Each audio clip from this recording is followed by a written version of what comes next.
Welcome back to another video. और आज मैंने सोचा क्यों ना वर्ल्ड फोटोग्राफी डे के एक बहुत स्पेशल डे पे आपके साथ ये शेयर किया जाए कि मैं अपने कैमरा बैग में कौन से camera, lenses, storage, action camera, accessories सब कैरी करता हूँ। बिकॉज एज अ फोटोग्राफर या इवन एज अ यूट्यूबर काफ़ी चीज़ें हैं जो मेरे बैग में रहती हैं और आप में से काफ़ी लोगों को इंटरेस्ट रहता होगा ये जानने में कि भाई क्या इक्विपमेंट्स हम यूज़ करते हैं वीडियोज़ और फोटोज़ के लिए। तो इस वीडियो में मैं वही शेयर करने वाला हूँ। तो देखते हैं क्या क्या इस बैग के अंदर मैं इस टाइम पे कैरी कर रहा हूँ।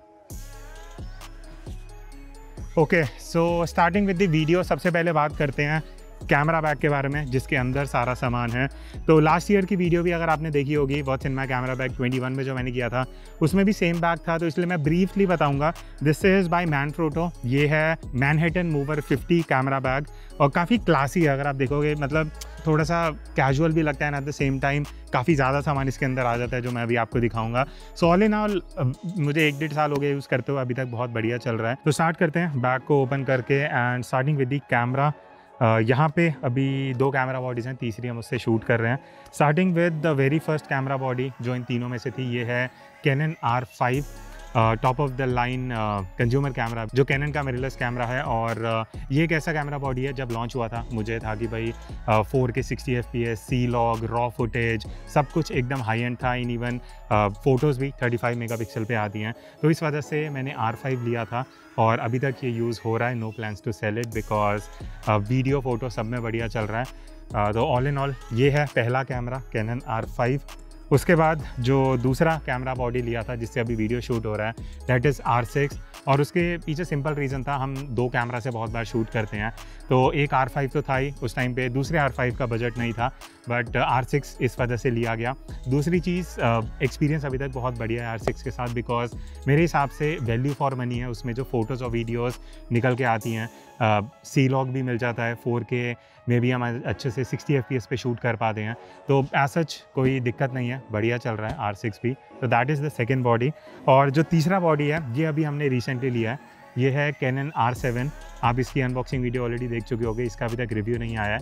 तो ये लेने का भी रीज़न सबसे बड़ा ये था कि R5 R6 में सबसे बड़ी दिक्कत क्या है कि 30 मिनट की लिमिट है। 29:59 के बाद वीडियो कट हो जाता है, हम लॉन्ग फॉर्मेट वीडियोस नहीं शूट कर पाते। तो आने वाले टाइम में इस चैनल पे लॉन्ग वीडियोस भी आएंगी, पॉडकास्ट भी आएंगे, तो वो सोच के R7 में इन्वेस्ट किया है। क्रॉप बॉडी है, आई नो इस रेट में RP भी आ सकता था, EOS-R भी आ सकता था, बट IBIS है सबसे बड़ी चीज़, इन बॉडी में स्टेबलाइजेशन, सी लॉग भी है साथ में। तो मेरे हिसाब से एज अ बैकअप बॉडी या third camera body R7 is a good option. इसको अभी हम अच्छे से टेस्ट करेंगे। अब नो मैटर आप कितने हाई एंड कैमराज यूज़ कर रहे हो, जैसे अब मैं R5 यूज़ कर रहा हूँ, इसके अंदर 4K 60 FPS, सी लॉग, 30 FPS सब शूट कर सकते हैं। बट वो चीज़ तभी पॉसिबल हो पाती है जब हमारे जो कार्ड्स हैं, मेमोरी कार्ड्स, वो उतने फास्ट और उतने रिलायबल हों। तो ये है SanDisk Extreme Pro SDXC UHS-1 card. और अच्छी चीज़ ये है कि इस पे हम सी लॉग वीडियो शूट कर सकते हैं 4K 60 FPS पे, और बहुत काफ़ी हाई बर्स्ट पे अगर मैं फ़ोटोज़ लेना चाहता हूँ कंटिन्यूस बर्स्ट पे, वो भी इससे पॉसिबल हो सकता है। और अगर आप वीडियोज़ रिकॉर्ड कर रहे हो, it can write up to 140 MB/s। और जब मैं इससे डेटा ट्रांसफ़र कर रहा था, so I am getting up to 200 MB/s का ट्रांसफ़र स्पीड। ऑल्सो ये जो कार्ड है, this is build for and tested in harsh conditions and also comes in up to 1 TB of capacity। But ये transfer speed को proper use करने के लिए ये SanDisk का कार्ड रीडर साथ में यूज़ करना पड़ेगा। So this is the SanDisk professional pro reader SD and micro SD, जिसको यूज़ करके मैं मैक्सिमम स्पीड का बेनिफिट ले सकता हूँ। अब एज अ फोटोग्राफर और एज अ यूट्यूब क्रिएटर मुझे ट्रैवल करना पड़ता है, डिफरेंट लोकेशंस पे हमें आउटडोर शूट करना पड़ता है। तो जब स्टोरेज की बात आती है तो I prefer using the SanDisk extreme portable SSD and extreme pro portable SSD V2। अब इनका बेनिफिट क्या रहता है, सबसे पहले काफ़ी ड्यूरेबल है, काफ़ी लाइट वेट है, मैं इनको कहीं भी पॉकेट में कैरी कर सकता हूँ, काफ़ी फास्ट ट्रांसफर स्पीड है। तो अगर मैं एक्सट्रीम प्रो की बात करूँ, इसका रीड एंड राइट स्पीड जो है this is up to 2000 MB/s। And SanDisk extreme का जो रीड स्पीड है दैट इज 1050 और राइट स्पीड है 1000 MB/s। अब आजकल सोशल मीडिया के टाइम पे हमें इंस्टेंटली रील्स एडिट करनी है, फोटोज एडिट करनी है, इवन क्लाइंट के लिए भी अगर हम काम कर रहे हैं तो transfer read and right speed काफ़ी ज़्यादा काम आ जाती है और वही हमारे लिए प्रेफरेंस बन जाता है। So that is why SanDisk extreme pro के साथ वो चीज़ नहीं है, मैं ट्रांसफ़र भी इजीली कर सकता हूँ। और अगर यही SSD यूज़ करके मैं वीडियोज़ एडिट कर रहा हूँ तो मैं 4K वीडियोज़ बहुत स्मूथली एडिट कर पाता हूँ। ओके, तो अब स्टोरेज के बाद बात करते हैं अबाउट द कैमरा लेंसेज जो आप यहाँ पे देख रहे हो, अलग अलग तरीके के लेंस। ये कुछ लेंसेज हैं जो ओवर द ईयर्स पिछले 10-11 साल में मैंने कलेक्ट करे हैं। तो एक एक करके मैं आउटडोर आपको लेके चलता हूँ और आपको बताता हूँ कि ये जो सारे लेंसेज हैं मैंने किस वजह से लिए, इनके यूज़ क्या है और मैं इसको किस तरीके से यूज़ करता हूँ। ओके, तो सबसे पहला लेंस जिसके बारे में बात करना चाहूँगा वो है one of my again dream lenses, ये 70-200 2.8। एज अ फोटोग्राफर हर किसी का ये रहता है, ये ड्रीम कहीं ना कहीं कि यार 70-200 लेंस होना चाहिए।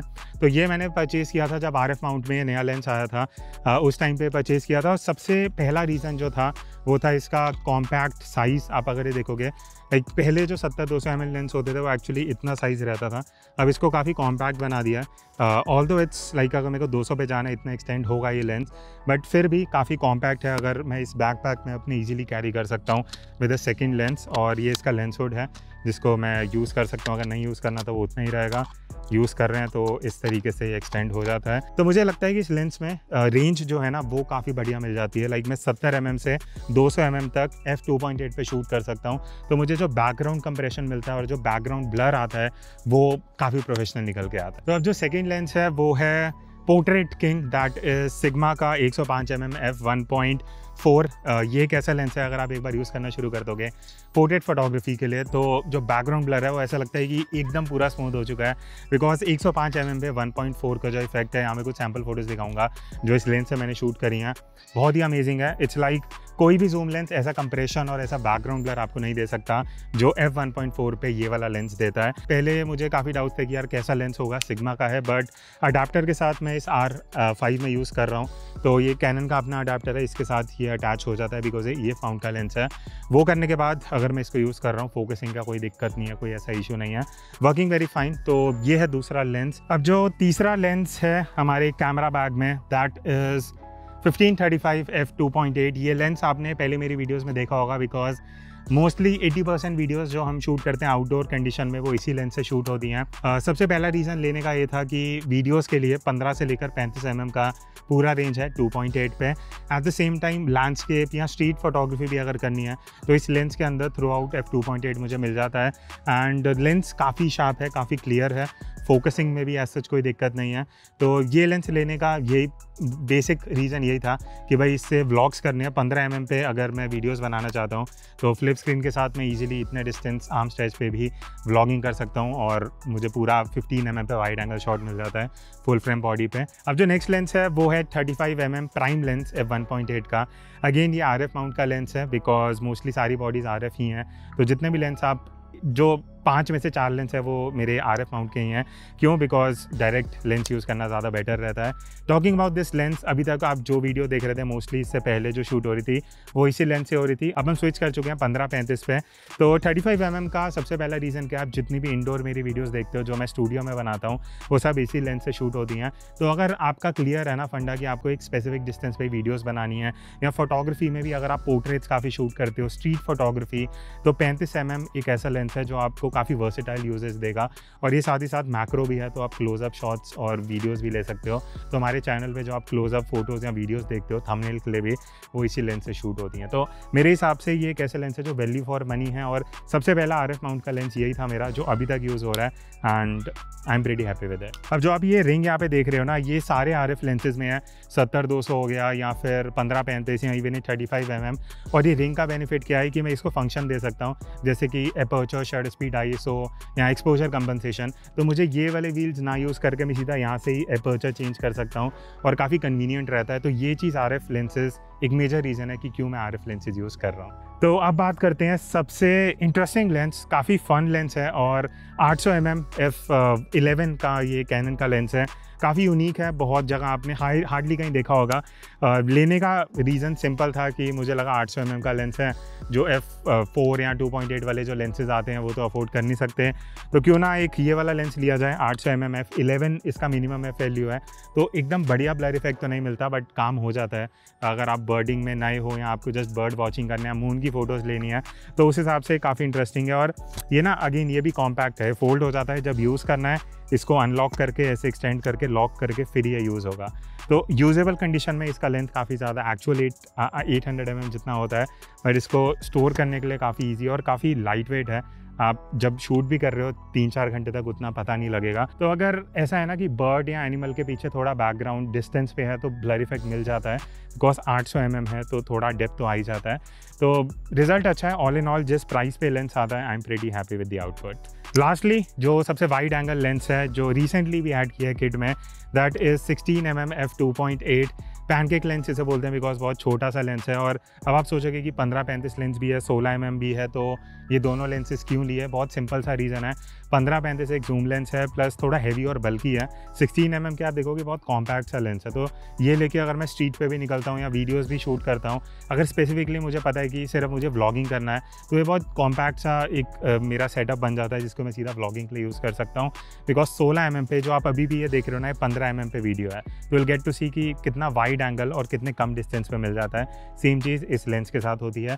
फ़ोटोज़ में भी बहुत बढ़िया, अगर वाइड एंगल फ़ोटोज़ लेनी है 2.8 पे, तो वो इससे आ सकती हैं। इसमें भी ये रिंग दिया गया है जिसको मैं डेडिकेट कर सकता हूँ एक फंक्शन, ताकि इससे अपर्चर, शटर स्पीड, आईएसओ कुछ भी मूव करना है वो इजीली एडजस्ट हो सकता है। तो ये तो थे मेरे लेंसेज, बट अब मैं कुछ एसेसरीज़ के बारे में बात करना चाहता हूँ जो रिसेंटली मैंने अपने कैमरा बैग में ऐड करी हैं एज अ स्मार्टफोन फोटोग्राफर, या अगर मुझे टाइम लैप्स लेने होते हैं ना।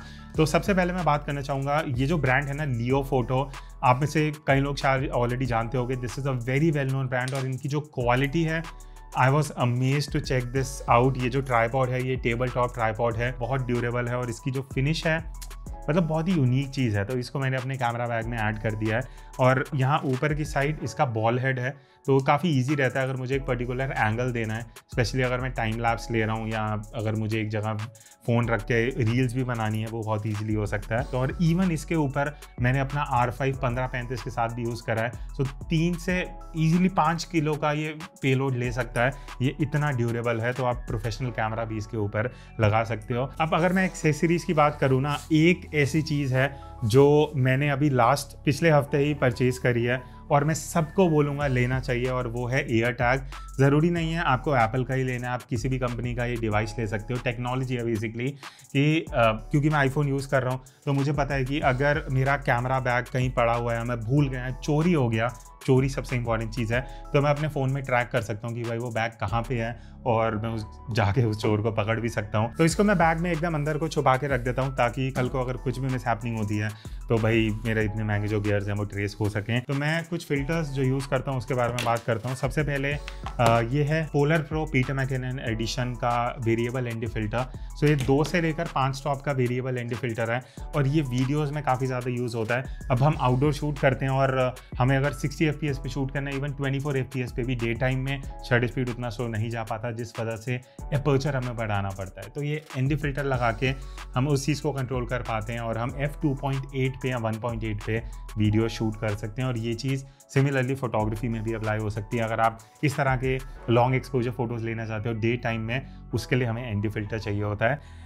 एट द सेम टाइम ये एक बहुत बढ़िया सिस्टम है जो पिछले 3 या 4 साल से मैं यूज़ कर रहा हूँ। हाइडा ब्रांड है, उसका ये एनडी फ़िल्टर सेट है। तो इसमें क्या है, बेसिकली ये लेंस के ऊपर माउंट हो जाएगा। उसके बाद ये ड्रॉप इन फ़िल्टर्स आते हैं, तो इस तरीके से ये देखो, ये जो ब्रैकेट है ना, ये अभी खाली है, इसके अंदर मैं सीधा ड्रॉप इन कर सकता हूँ एनडी फ़िल्टर को।